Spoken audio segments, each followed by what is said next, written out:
Assalamualaikum warahmatullahi wabarakatuh. Salam hangat dari saya Pade. Semoga teman-teman yang mendengarkan diberikan kesehatan dan rizki yang cukup. Kali ini ada cerita tentang pendakian Gunung Sindoro. Cerita ini penuh misteri dan menarik untuk disimak. Sebelum mulai ceritanya, sempatkan berdoa terlebih dahulu agar terhindar dari gangguan saat mendengarkan. Jangan lupa klik subscribe dan tekan juga lonceng notifikasinya agar bisa mendengarkan lebih banyak kisah dari saya. Untuk teman-teman yang punya cerita mistis juga bisa dikirimkan lewat email yang tertera. Dan tanpa basa-basi lagi, mari kita simak ceritanya. Pagi yang cerah di kaki Gunung Sindoro.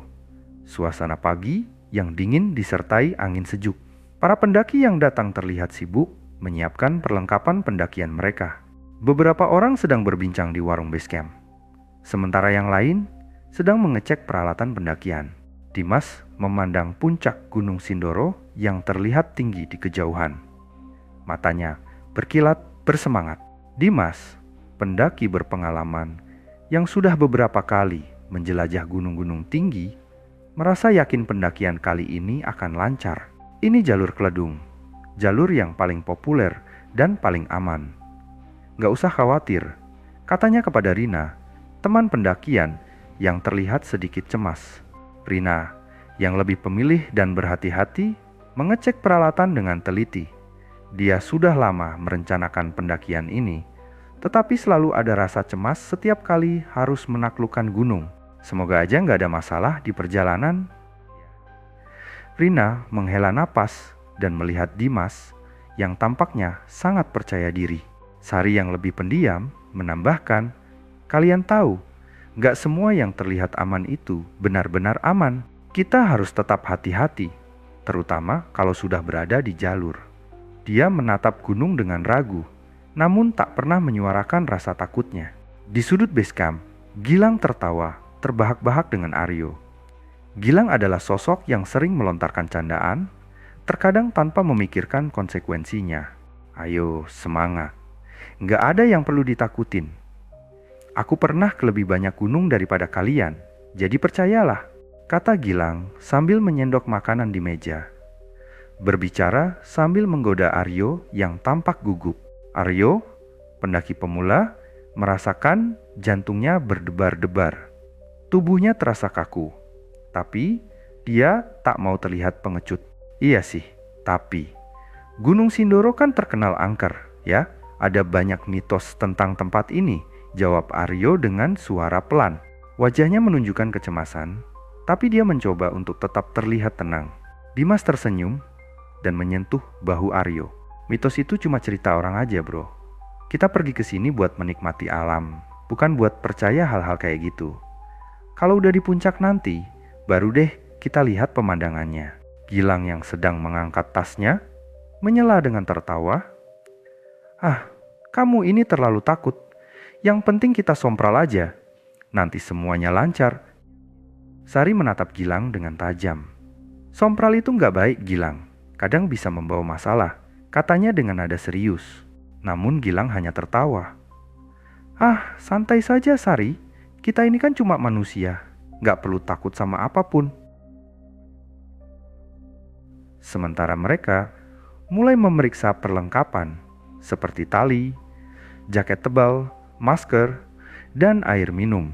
Mereka semua menyetujui rencana untuk melewati jalur Kledung dengan tujuan mencapai puncak di malam hari agar bisa menikmati matahari terbit di pagi hari. Kemudian Dimas berbicara dengan petugas yang sedang menyiapkan data pendaki.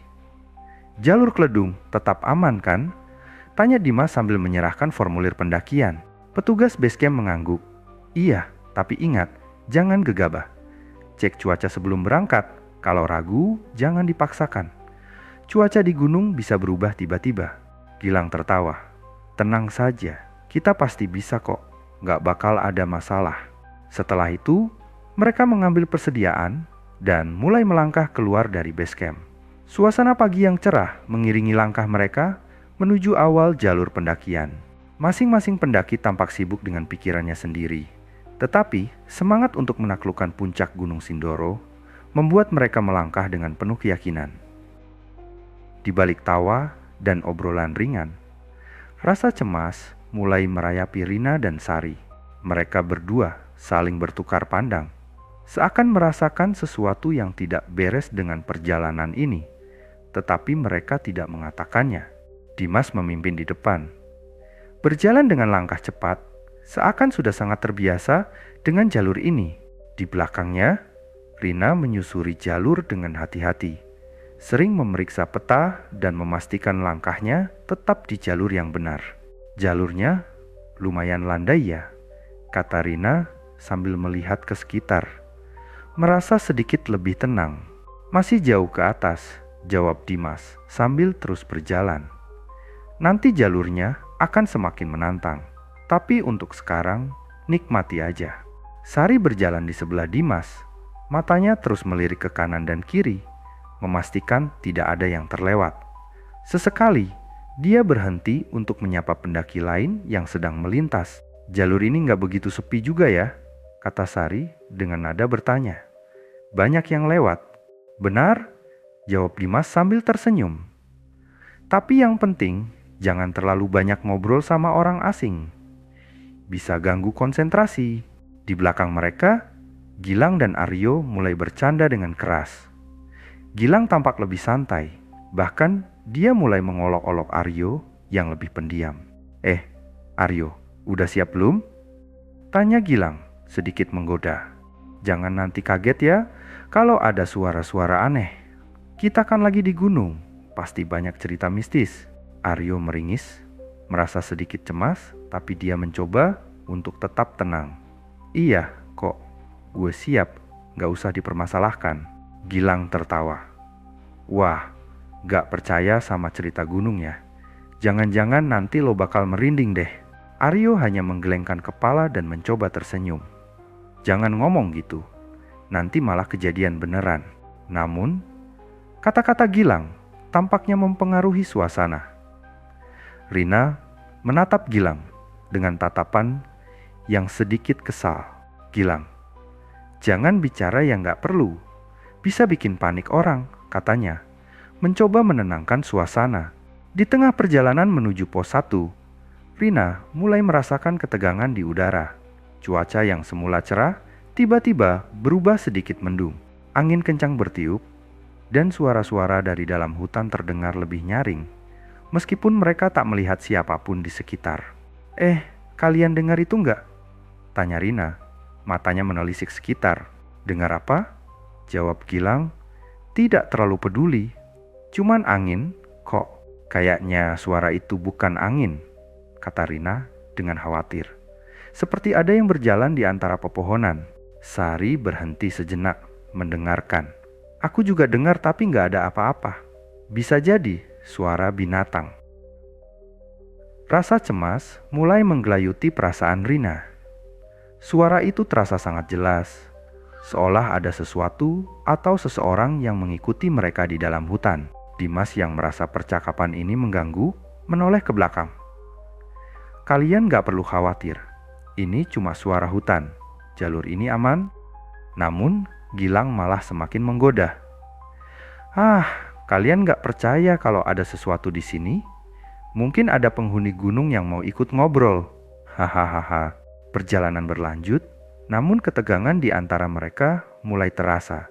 Suasana terasa semakin dingin, meskipun matahari sudah mulai lebih terik.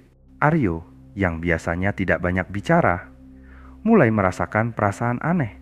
Keringat dingin mulai bercucuran, dan dia merasakan ada sesuatu yang mengawasi mereka. Di tengah perjalanan menuju pos 1, Gilang yang selalu optimis dan sering bercanda, tiba-tiba berhenti. Dia melihat sebuah tali panjang yang terikat di pohon besar. Tali tersebut terlihat aneh, seperti baru saja dipasang, tetapi tidak ada tanda siapa yang memasangnya. Ini tali apaan? Gilang bertanya sambil menarik tali itu sedikit. Sari melihat dengan cemas. Jangan main-main dengan itu, Gilang. Bisa jadi itu tanda bahaya. Dimas yang masih di depan mendengar suara mereka dan kembali. Jangan terlalu curiga, itu pasti tali pendaki sebelumnya yang tertinggal. Namun, ada sesuatu yang aneh dengan tali tersebut. Beberapa potongan ranting kecil tergantung di sepanjang tali, seolah-olah ada yang sengaja meletakkannya di sana. Gilang. Jangan sembarangan, kata Rina, agak kesal. Kamu nggak tahu apa yang bisa terjadi kalau kita nggak hati-hati. Gilang hanya tertawa dan menyarankan mereka untuk melanjutkan perjalanan. Santai aja, kita cuma lewat doang. Tapi dalam hati Rina merasa ada sesuatu yang salah. Perasaan cemasnya semakin kuat saat mereka melangkah lebih dalam dan suara-suara itu semakin sering terdengar. Sebuah tempat peristirahatan pertama yang cukup luas. Sebagian pendaki yang lebih awal sudah tiba, beberapa pendaki lainnya terlihat sedang bersantai. Rina dan yang lainnya mencoba untuk beristirahat, tetapi suasana tidak terasa sehangat biasanya. Sari mulai merasa sangat lelah dan berpikir untuk melanjutkan perjalanan dengan hati-hati. Mungkin kita istirahat lebih lama di sini, saran Sari yang mulai merasa cemas. Namun, Dimas yang tak sabar mengajak mereka untuk melanjutkan. Ayo kita lanjut, pos 2 nggak jauh kok. Gilang tetap semangat. Ayo cepetan. Makin lama di sini, makin banyak cerita aneh yang bikin kita nggak nyaman. Mereka memutuskan untuk melanjutkan perjalanan.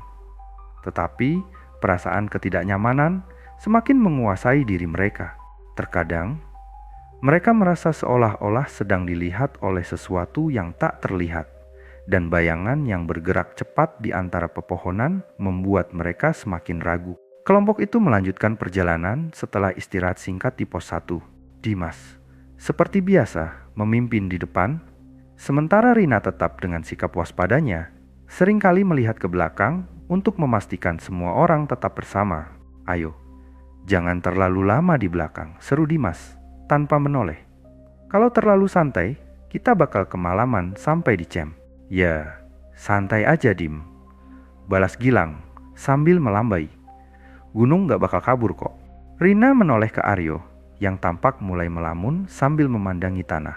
Aryo, kamu baik-baik aja? Dari tadi diam terus, tanyanya khawatir. Aryo mengangguk pelan, tapi wajahnya tampak cemas. Aku gak tahu Rin, rasanya gak nyaman. Kayak ada yang ngikutin kita dari tadi. Sari yang mendengar itu langsung menghela napas panjang. Aryo, jangan mulai deh. Udah cukup Gilang aja yang bikin suasana makin tegang. Namun, Aryo tetap merasa ada sesuatu yang salah. Beberapa kali ia menoleh ke belakang, tetapi tidak ada apa-apa di sana. Jalur kosong, hanya pohon-pohon tinggi yang mengapit mereka. Udah nggak usah dipikirin, kata Rina, mencoba menenangkan Aryo. Yang penting kita fokus jalan aja. Perjalanan semakin menanjak dan jalur terasa lebih melelahkan. Di tengah perjalanan, mereka menemukan sebuah batu besar di pinggir jalur dengan koretan-koretan aneh di atasnya mirip tulisan kuno atau simbol-simbol yang tidak mereka mengerti. Lihat deh, itu apaan? Tanya Sari menunjuk batu tersebut. Koretan pendaki, paling, jawab Dimas, berusaha santai. Namun, matanya tidak bisa menyembunyikan rasa penasaran. Gilang mendekat dan memeriksa lebih dekat. Kayaknya bukan koretan sembarangan, katanya. Ini kayak tanda, jangan diusik. Kata Rina dengan nada serius. Siapa tahu itu tanda larangan, kita nggak tahu artinya. Namun, Gilang tetap penasaran. Dengan iseng, ia menyentuh koretan tersebut sambil berkata, "Ah, santai aja. Ini cuma batu, nggak ada apa-apa." Gilang, nggak usah sompral, ujar Aryo dengan nada tegas. Kamu nggak tahu apa yang bisa terjadi kalau main-main sama hal begini. Tiba-tiba, angin dingin bertiup kencang, membuat mereka semua terdiam. Kabut menjadi lebih tebal, dan suara-suara alam terasa hilang. Mereka saling berpandangan, seolah-olah semuanya merasakan hal yang sama. Ada sesuatu yang salah. Udah, kita jalan aja, kata Dimas akhirnya, mencoba memecahkan ketegangan. Nggak ada apa-apa di sini. Mereka melanjutkan perjalanan, tetapi suasana menjadi lebih sunyi. Gilang yang biasanya banyak bicara, kini tampak lebih diam. Bahkan, Langkahnya menjadi lebih lambat, seolah-olah ia mulai merasa tidak nyaman. Setelah berjalan cukup jauh, mereka tiba di sebuah area dengan jalur bercabang. Dimas berhenti, menatap peta dengan bingung. Harusnya nggak ada jalur bercabang di sini, gumamnya pelan. Apa kita salah jalan? Tanya Sari, mulai panik. Nggak mungkin, jawab Dimas. Aku udah sering kesini, tapi jalur ini nggak pernah ada sebelumnya. Aryo menatap kedua jalur itu dengan ragu. Mungkin kita harus balik aja, atau nunggu pendaki lain lewat. Balik itu lebih berisiko, potong Rina. Kita udah jauh dari pos 1. Kalau kita balik dan ternyata salah, kita bisa makin kesasar. Setelah berdiskusi singkat, mereka memutuskan untuk mengambil jalur yang terlihat lebih sering dilalui tanpa tahu bahwa keputusan itu akan membawa mereka ke arah yang salah. Di jalur baru ini, mereka mulai melihat hal-hal yang tidak biasa. Ranting pohon yang patah, seperti membentuk simbol-simbol. Suara-suara aneh, seperti langkah kaki yang mengikuti mereka, dan bayangan hitam yang melintas di antara pepohonan. Dimas, kamu yakin ini jalur yang benar? Tanya Sari dengan nada semakin panik. Yakin, jawab Dimas. Meski nada suaranya mulai terdengar ragu. Pokoknya kita terus aja. Pos 2 nggak jauh lagi. Namun, mereka tidak kunjung menemukan tanda-tanda pos 2. Sebaliknya, mereka merasa jalur itu terus memutar, seperti membawa mereka kembali ke tempat yang sama. Gilang, yang biasanya ceria, tiba-tiba berhenti. Tunggu, katanya, suaranya rendah. Aku rasa kita udah muter-muter di sini. Apa maksudmu? Tanya Aryo. Lihat itu, jawab Gilang sambil menunjuk sebuah pohon dengan tanda luka di batangnya. Kita udah lewat sini tadi. Semua orang terdiam. Rasa panik mulai menjalar di antara mereka. Udara terasa semakin dingin dan kabut semakin tebal, hampir menyelimuti seluruh jalur. Kelompok itu terus mendaki dengan langkah berat. Suasana yang tadinya ramai dengan candaan kini berubah menjadi sunyi. Bahkan Gilang, yang biasanya selalu berbicara, lebih banyak diam. Kayaknya kita udah dekat pos 3, ujar Dimas dengan napas tersengal. Tapi nada suaranya terdengar tidak yakin. Mungkin kita nggak akan sampai kalau jalurnya kayak gini terus, gumam Sari, menyeka keringat di dahinya. Udah, gak usah ngomong yang aneh-aneh, balas Rina dengan tegas. Kita pasti sampai. Namun semakin mereka melangkah, semakin banyak hal aneh yang mereka temui di sepanjang jalan. Pohon-pohon dengan bekas luka seperti cakaran besar, jejak kaki yang tidak jelas milik siapa, dan bau amis yang menyengat sesekali tertiup angin. Apa kalian nyium bau ini? Tanya Aryo, menghentikan langkahnya. Semua berhenti. Sari mengangguk pelan, wajahnya pucat. Iya, aku nyium, kayak bau darah. Dimas menatap sekeliling dengan tegang. Jangan berhenti terlalu lama. Kita terus jalan. Setelah beberapa saat, mereka tiba di sebuah area yang lebih terbuka, dengan beberapa batu besar yang tertutup lumut. Di tengah area itu terdapat sebuah pohon tua dengan dahan yang melengkung seperti lengan manusia. Pos 3? Tanya Gilang, tapi tidak ada yang menjawab. Kenapa sepi banget? Bisik Sari. Harusnya ada pendaki lain di sini, jawab Dimas. Tapi ini, suara tawa kecil tiba-tiba terdengar dari arah pepohonan. Semuanya terdiam, saling berpandangan dengan wajah penuh kebingungan. Siapa itu? Teriak Dimas. Tidak ada jawaban. Tapi suara tawa itu muncul lagi. Kali ini lebih jelas, seperti suara anak kecil. Dim, aku gak suka ini, bisik Aryo. Tubuhnya gemetar. Ayo kita jalan, desak Rina menarik tangan Dimas. Mereka memutuskan untuk melewati area itu tanpa berhenti. Tapi suasana semakin mencekam. Langkah kaki mereka terdengar berulang kali, seolah-olah ada orang lain yang mengikuti dari belakang. Rasanya kayak ada yang ngikutin, bisik Sari. Jangan lihat ke belakang, jawab Rina, meski suaranya sendiri terdengar gemetar. Namun, rasa penasaran membuat Gilang melirik ke belakang. Wajahnya langsung berubah pucat dan ia tersentak mundur. "Ada apa, Gilang?" tanya Aryo panik. "Di balik pohon itu, ada yang ngintip," jawab Gilang, menunjuk ke arah pohon besar yang mereka lewati tadi. Tapi saat semua menoleh, tidak ada apa-apa di sana. Mereka akhirnya tiba di sebuah area yang tampaknya seperti pos 3. Tapi tempat itu terlihat berbeda. Tidak ada tanda-tanda pendaki lain. Dan suasananya begitu sunyi. "Ini pos 3 kan?" tanya Aryo ragu. "Tapi nggak ada pelangnya," kata Rina. Matanya mengamati sekeliling. "Harusnya ada tanda pos 3 di sini." "Udah jelas kita tersesat," ujar Gilang. "Kita harus balik sebelum..." Sebelum ia selesai bicara, sebuah suara keras terdengar dari arah hutan. Seperti suara kayu yang patah atau pohon yang tumbang. Mereka semua terdiam, menahan napas. "Dimas, apa itu?" bisik Sari. Dimas tidak menjawab. Ia hanya berdiri kaku menatap ke arah hutan.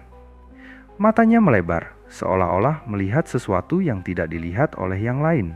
"Ayo jalan," desak Rina, menarik tangan Dimas. Namun Dimas tetap diam. "Aku lihat seseorang di sana," katanya pelan. "Dia ngeliatin kita." Ketika matahari seharusnya terbit, mereka justru terbangun dalam kabut yang tebal dan dingin. Tidak ada tanda-tanda hari akan cerah.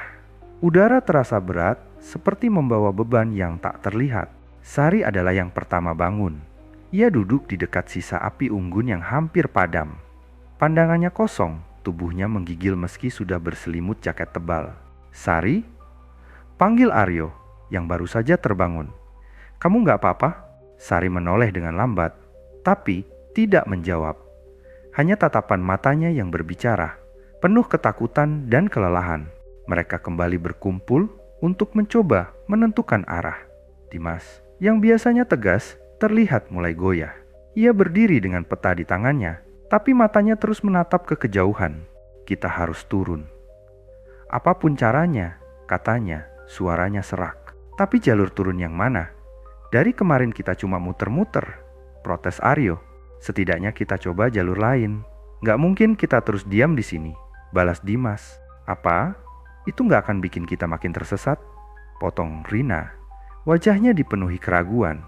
"Kalau kita diem, kita bakal mati di sini," jawab Gilang tiba-tiba. Suaranya terdengar lebih sinis daripada biasanya. "Kita udah terlalu jauh. Ini semua karena kalian maksa terus naik waktu.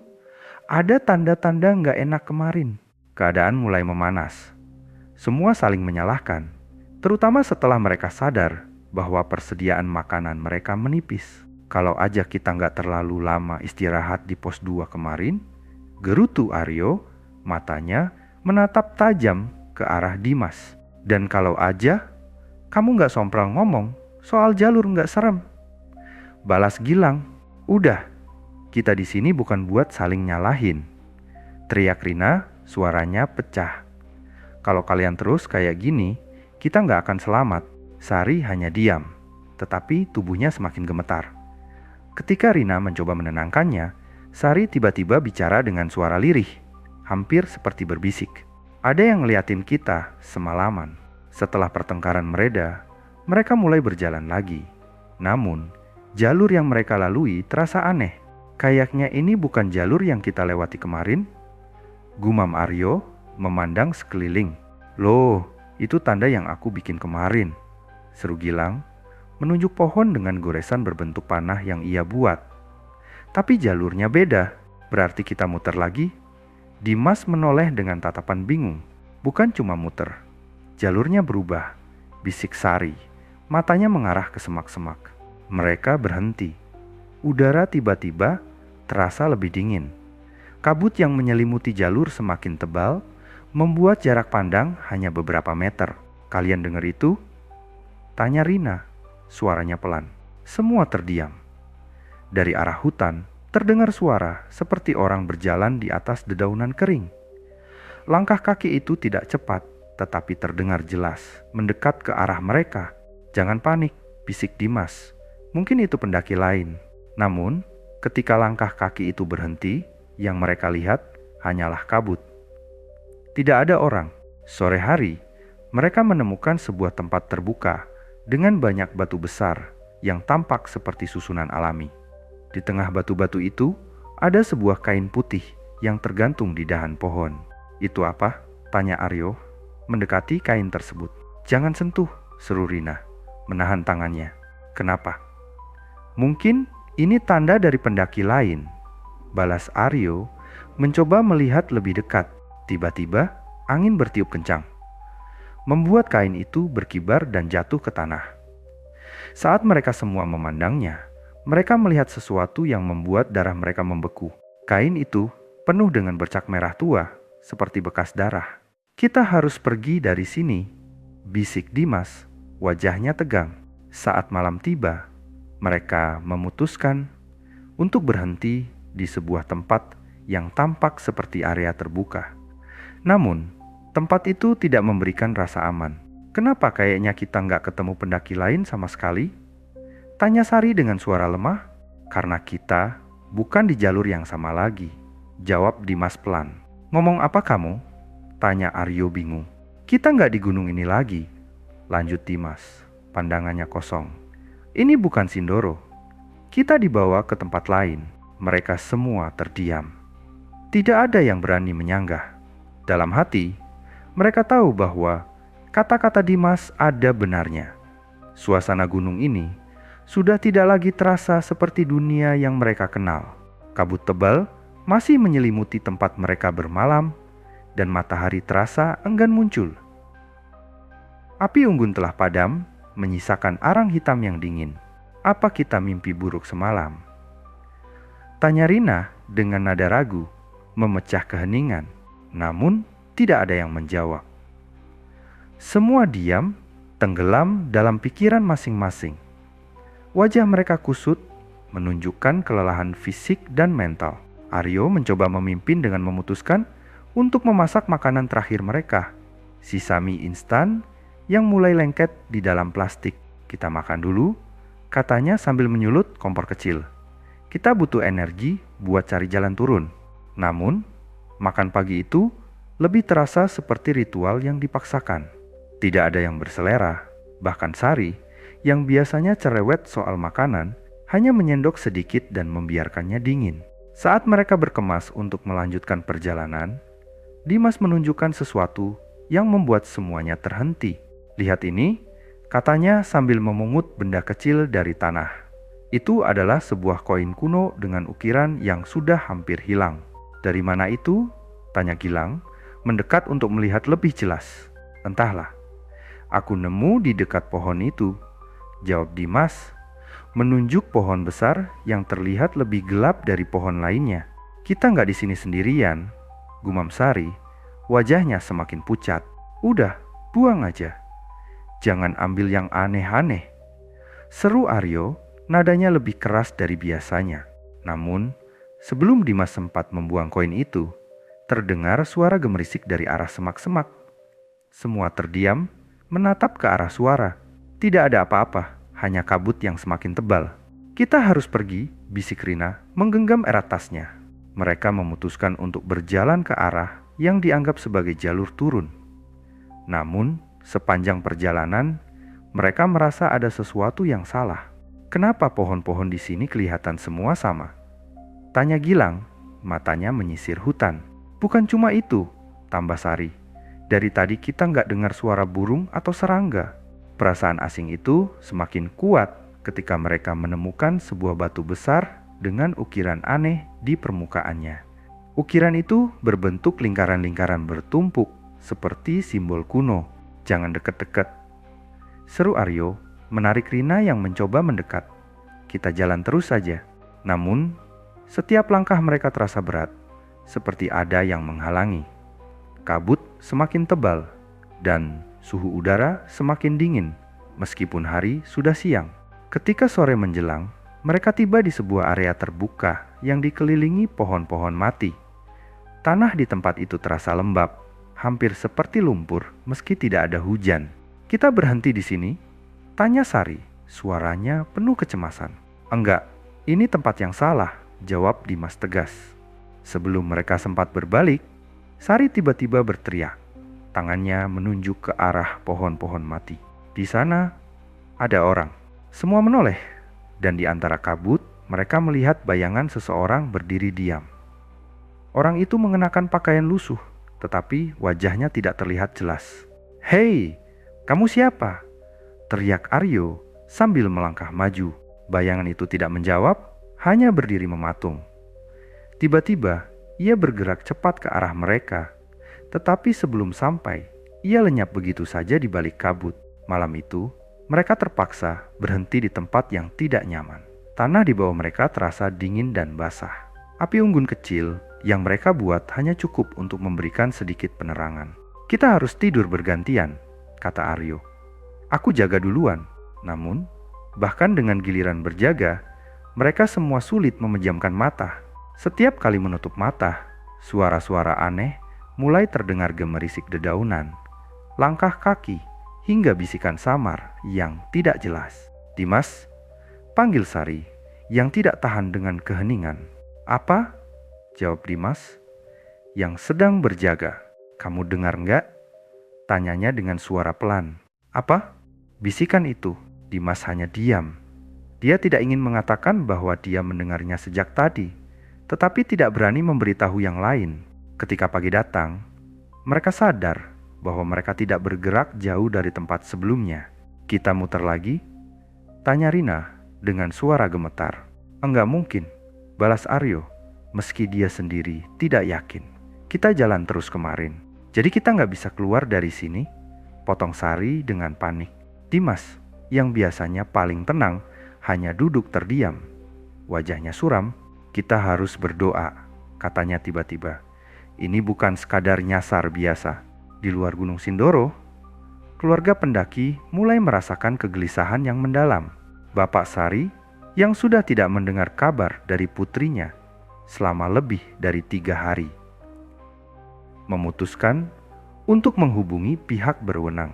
Setelah beberapa kali mencoba, akhirnya laporan tentang hilangnya 5 orang pendaki di Gunung Sindoro diterima oleh Basarnas. Tim SAR segera dibentuk dan informasi tentang lokasi terakhir pendaki mulai digali.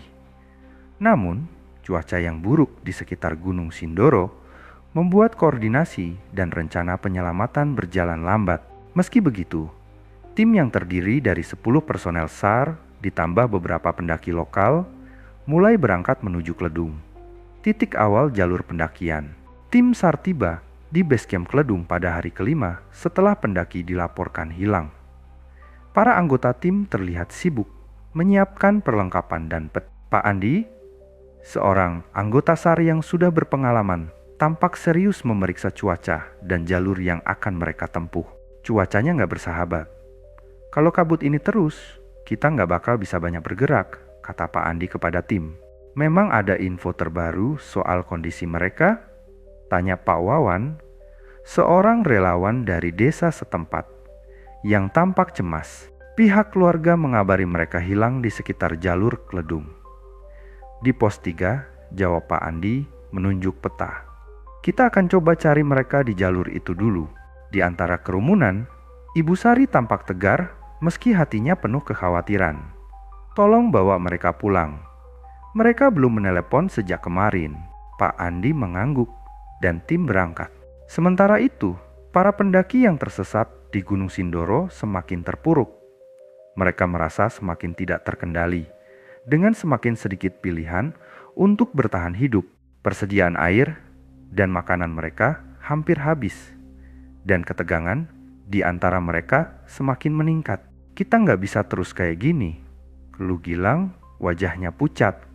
"Kita nggak tahu lagi jalan keluar dari sini." Aku nggak bisa. Aku nggak kuat." Sari merintih pelan.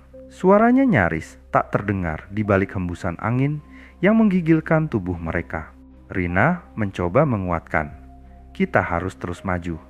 Tim SAR pasti sudah mulai cari kita." Namun suara gemerisik aneh yang semakin sering terdengar membuat mereka semua semakin terisolasi. Ketegangan makin memuncak saat Dimas melihat sosok samar yang muncul dan menghilang di balik kabut. "Lihat, ada orang!" Dimas berteriak, matanya penuh ketakutan. Semua menoleh, namun yang terlihat hanya kabut putih yang menyelimuti sekitar mereka. Tim SAR akhirnya mencapai pos 3, titik yang terakhir kali diketahui oleh keluarga. Mereka menyisir area sekitar dan berkomunikasi dengan penduduk lokal yang memberikan informasi tentang jejak-jejak pendaki. Setiap langkah mereka terasa semakin sulit karena kabut yang terus menghalangi pandangan. Tidak ada tanda-tanda yang jelas, kata Pak Andi setelah memeriksa sekitar pos 3. Tapi kita harus terus maju. Mereka melanjutkan perjalanan dengan penuh hati-hati, memeriksa setiap langkah mereka agar tidak terjebak dalam jebakan alam yang sulit diprediksi. Tiba-tiba, salah satu anggota tim, Adit, berteriak, "Pak, lihat ini." Adit menunjuk ke tanah, tempat jejak kaki yang tampaknya baru saja dibuat. Jejak tersebut, meskipun samar, menunjukkan arah yang sama dengan yang mereka duga. Ini jejak pendaki. Kita semakin dekat, hari semakin gelap, dan tim SAR akhirnya mencapai lokasi yang semakin dekat dengan tempat terakhir para pendaki berada. Mereka menemukan sisa-sisa api unggun yang hampir padam dan potongan mie instan yang belum dimakan. Suasana semakin mencekam ketika Pak Andi mendengar suara gemerisik dari arah semak-semak. "Diam, semua diam," bisiknya. Mereka semua terdiam dan mendengarkan. Suara itu terdengar seperti langkah kaki yang lemah, dan di antara semak-semak, mereka melihat seorang pendaki muncul, namun dalam keadaan sangat lelah dan hampir tidak sadar. Itu adalah Rina. "Rina, kamu sendiri?" tanya Pak Andi, memeluk tubuh Rina yang sudah terjatuh. Rina hanya bisa mengangguk dengan sangat pelan. Wajahnya pucat, tubuhnya lemas, dan dia tampak bingung, seolah tidak bisa mengingat apa yang terjadi. "Teman-temanmu di mana?" tanya Pak Andi, mencoba menenangkan Rina yang hampir tidak bisa berbicara. Di sana kabut," jawabnya dengan suara bergetar. Setelah membawa Rina yang mulai sadar, tim SAR terus melanjutkan pencarian. Mereka sudah menemukan satu pendaki, tapi yang lain masih belum ditemukan.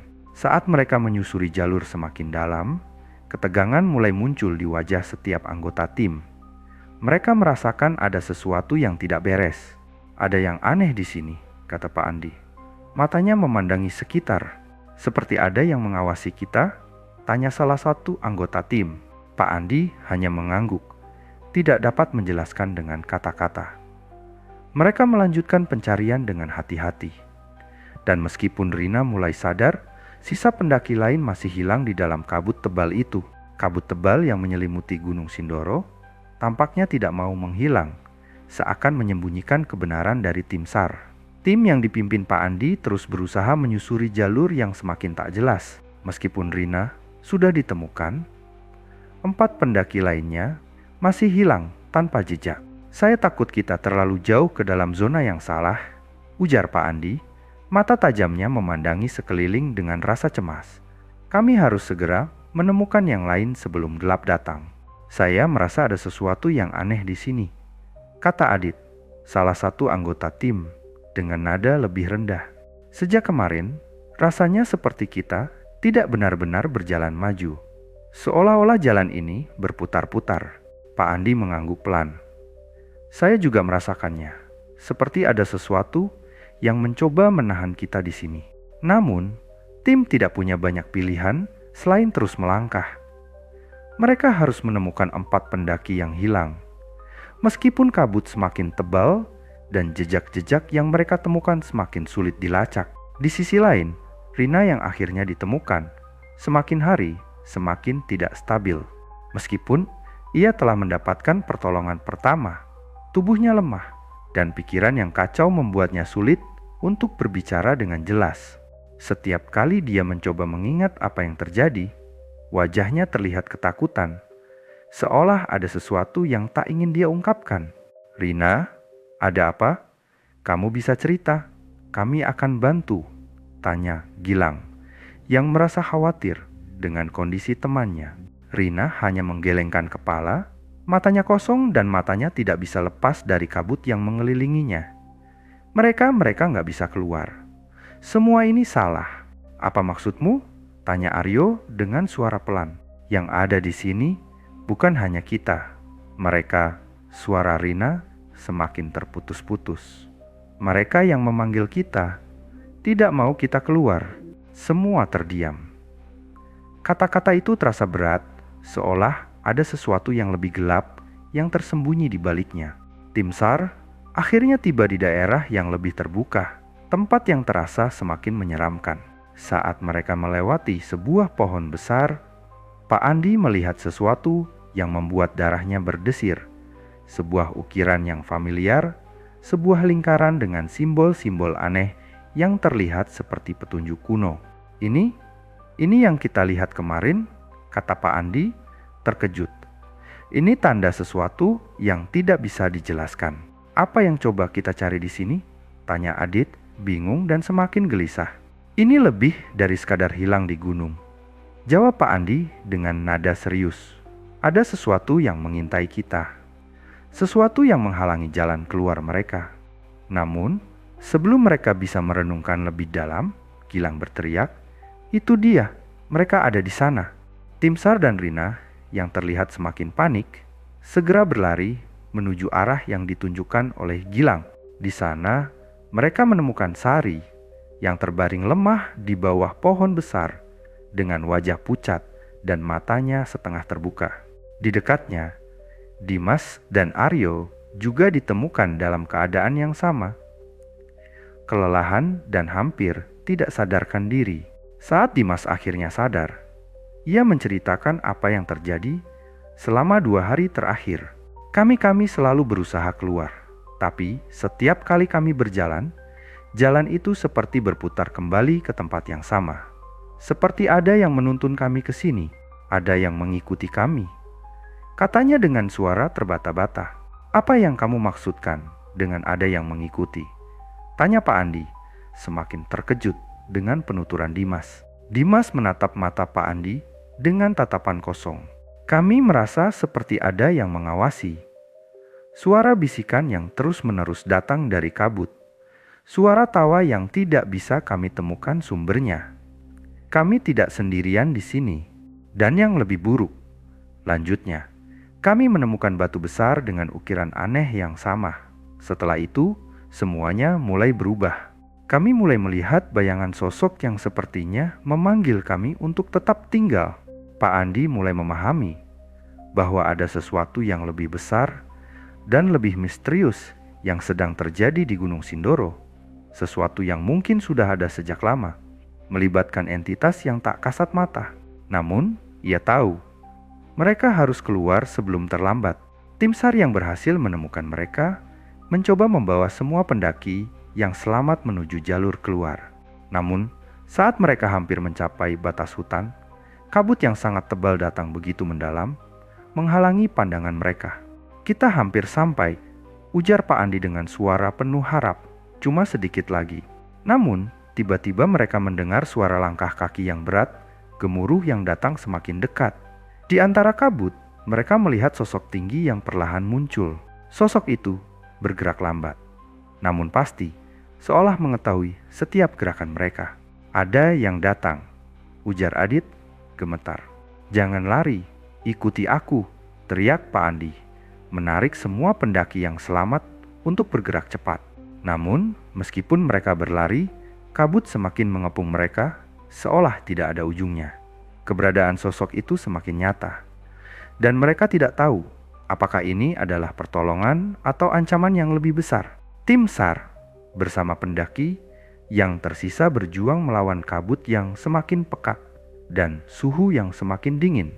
Meskipun mereka tahu mereka hampir keluar dari kawasan berbahaya, rasa takut yang terus menggerogoti mereka membuat langkah-langkah mereka terhambat.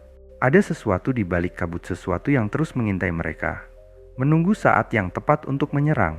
Semuanya tetap dekat, jangan sampai terpisah. Pak Andi berteriak sambil memimpin jalannya tim.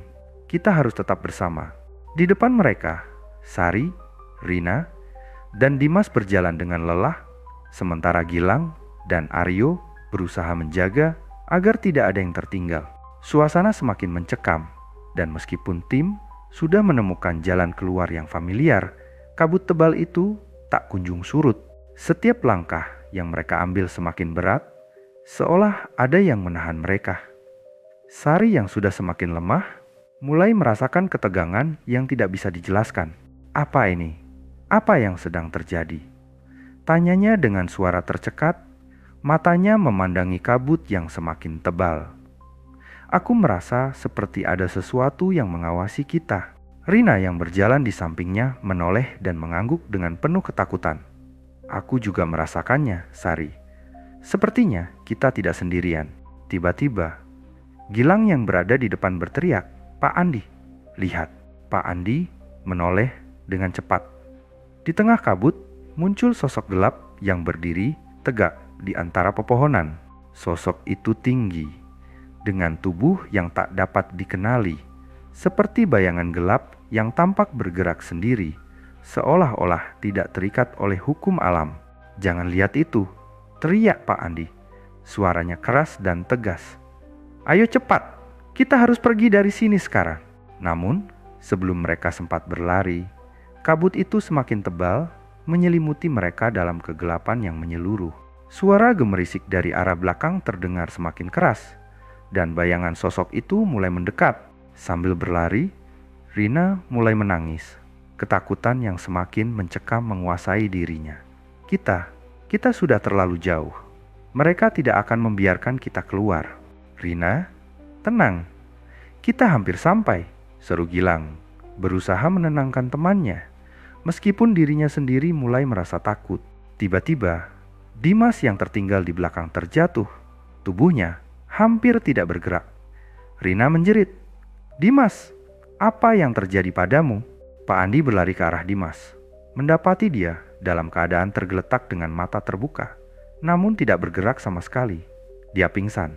"Cepat, bawa dia."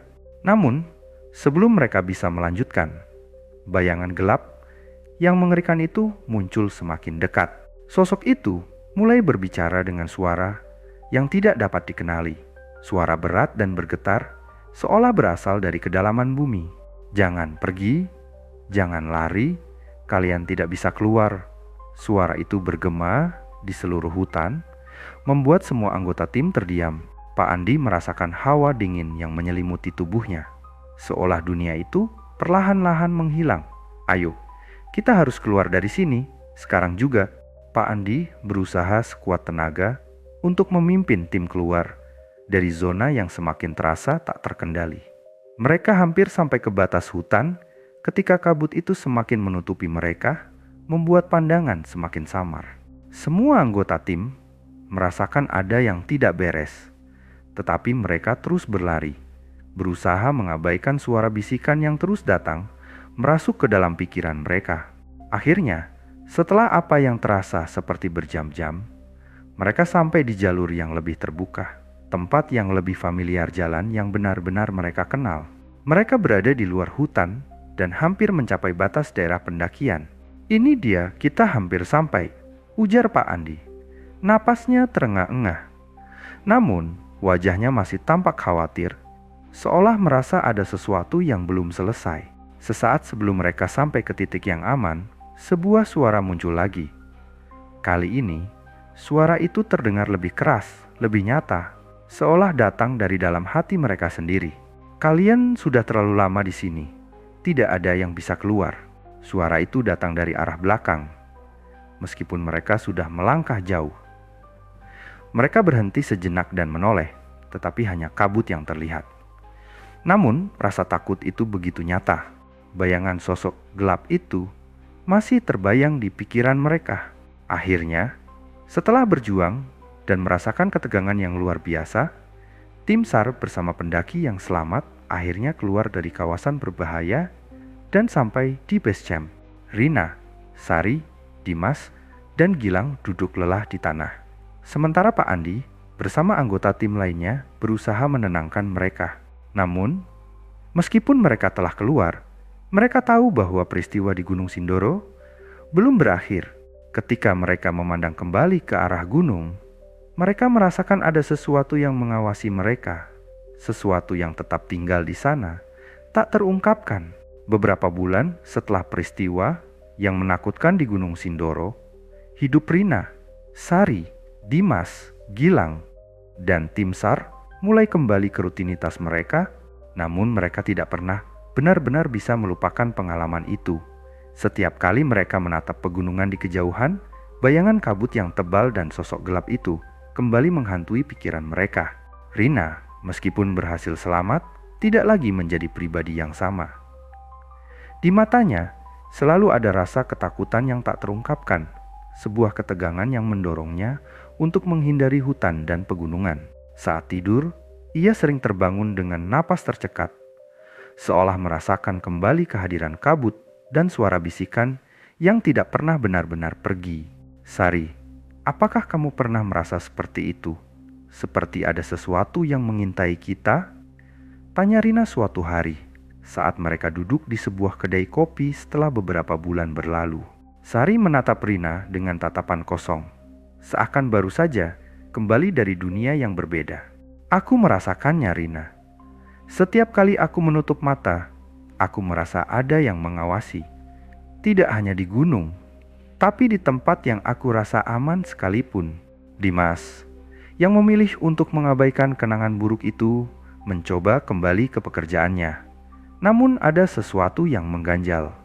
Setiap kali ia sendirian, bayangan kabut itu kembali hadir dalam pikirannya.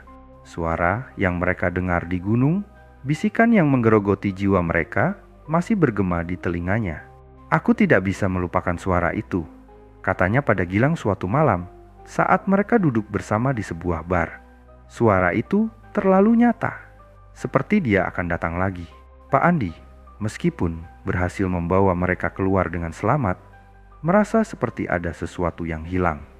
Dia menyadari bahwa kejadian di Gunung Sindoro bukanlah sebuah kecelakaan biasa. Sebagai seorang pendaki berpengalaman, dia sudah sering mendaki gunung-gunung besar, namun apa yang mereka hadapi di sana jauh lebih dari sekadar mitos. Setiap malam, dia sering terbangun dengan perasaan cemas, seperti ada yang mengawasi langkahnya, mengingatkan bahwa mereka belum benar-benar pergi dari sana. Ada sesuatu yang lebih besar dari yang kita tahu, katanya kepada rekannya di tim SAR beberapa minggu setelah kejadian. Sesuatu yang tidak bisa dijelaskan. Kita tidak bisa hanya berpikir ini selesai. Mereka berdua terdiam. Suara Pak Andi menggema di hati mereka, seakan menyadari bahwa kejadian itu masih meninggalkan bekas di jiwa mereka. Suatu hari, ketika Rina sedang berjalan sendirian melewati hutan kecil dekat rumahnya, dia merasakan angin dingin yang menyapu wajahnya. Tiba-tiba, kabut tipis mulai muncul, berputar-putar di sekitar pepohonan. Rina merasa tubuhnya membeku, seolah-olah waktu berhenti sejenak. Dia teringat akan kata-kata Dimas, yang dulu pernah berkata, tidak ada yang bisa keluar dari Gunung Sindoro. Mereka yang sudah masuk ke dalamnya akan selalu ada di sana. Rina mencoba untuk mengabaikan perasaan itu, tetapi langkahnya terasa berat. Kabut itu semakin tebal, dan suara bisikan perlahan mulai terdengar. Rina kembali. Suara itu semakin jelas, seakan mengundang dirinya untuk kembali ke tempat yang ia tak ingin ingat. Tapi sebelum suara itu semakin dekat, Rina berlari sekuat tenaga, melawan kabut yang semakin tebal, berusaha untuk menghindari hal yang tidak bisa ia pahami. Sesampainya di rumah, ia terkesiap, mendapati bahwa dirinya terjebak dalam kesunyian, seperti terperangkap di antara dua dunia nyata dan dunia yang tidak pernah ia tinggalkan. Gunung Sindoro tetap berdiri kokoh di kejauhan, seperti menyimpan rahasia yang tak akan pernah terungkap. Pendaki yang selamat dan mereka yang terlibat dalam penyelamatan terus hidup dengan beban misteri yang masih menghantui mereka. Meskipun mereka berusaha untuk melanjutkan hidup mereka, perasaan bahwa sesuatu masih tertinggal di sana, di antara kabut dan bayangan, tak pernah hilang. Setiap kali mereka menatap gunung itu, atau mendengar suara angin yang berbisik, mereka tahu bahwa apa yang mereka alami di sana belum selesai. Karena di Gunung Sindoro, kabut itu bukan hanya sebuah fenomena alam. Itu adalah penjaga-penjaga yang menjaga rahasia yang lebih besar dari sekadar mitos, yang selalu siap untuk menarik siapapun yang berani menginjakkan kaki terlalu jauh. Dan mereka yang pernah ada di sana tidak akan pernah benar-benar keluar.